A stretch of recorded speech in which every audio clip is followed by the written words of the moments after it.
Good morning everyone, רבותיי, רבון ההלכה. Today, Baruch Hashem, Be'ezer Hashem Yitbarach, today is Rosh Hashanah La'ilanot, Tu B'Shvat. Why are we celebrating Tu B'Shvat? It's Rosh Hashanah for the tree. In general, why is it so important to know when is Rosh Hashanah for the tree? What does that make change? So there's many details and the reason why we are celebrating Tu B'Shvat.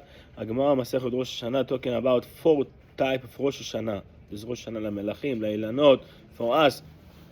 And Rosh Hashanah for the tree, Rabotai, is meaning to calculate the circulation of the tree, because we know also the tree has so many details. When you plant this tree, 3 years you cannot eat from its fruit. So we need to know when we start to count everything.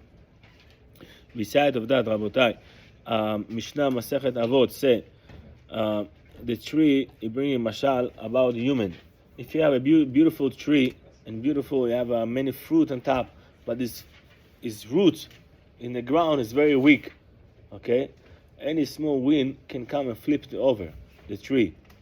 But if you have a tree that its root is really strong in the ground, no matter how bad and strong wind is gonna come, you couldn't touch it.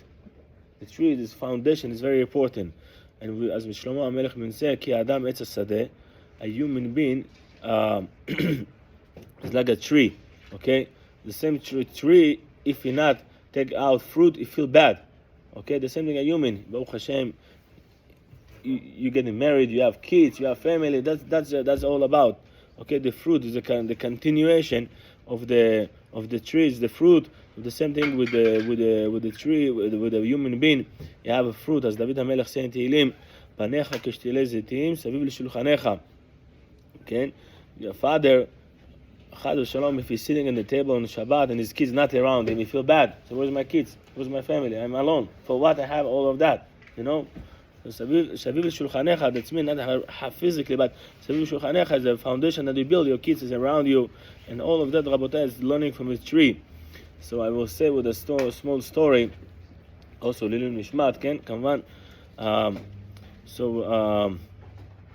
It was a rabbi, I think his name Matosov, in New York. He took a piece of a tree of the backyard of the Lubavitcher Rebbe tree, and he showed to his friend one time. He said, "You know what's special with this tree?" He said, "No." He said, "Listen, one time the Rebbe Tzal Chayamushka teach me something. So today, we know if we have tree, you plant tree on the ground, small tree, and there's a little bit curve. What are you doing?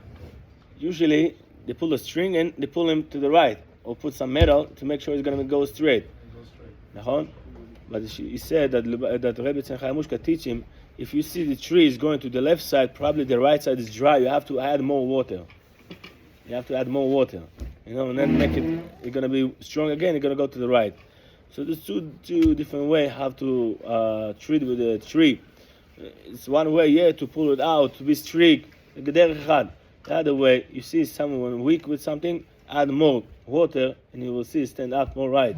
And the same thing, instead when you raising a kid, if you see that it's something, you see Shalom, okay, it's not a bad thing, but if you see your kid is not organized, so instead to look at what is not, let's try to look at what he is, okay, and try to improve whatever he is good on that, and then that will give him a more power to work on himself. But if always we're going to say you're not good, he already will talk to himself, I am not good. Okay, so the point is instead to curve him, to add more water, what a good one, and then you raise him to the right. So without Hashem, this Tu B'Shvat Shavi Gam Bracha.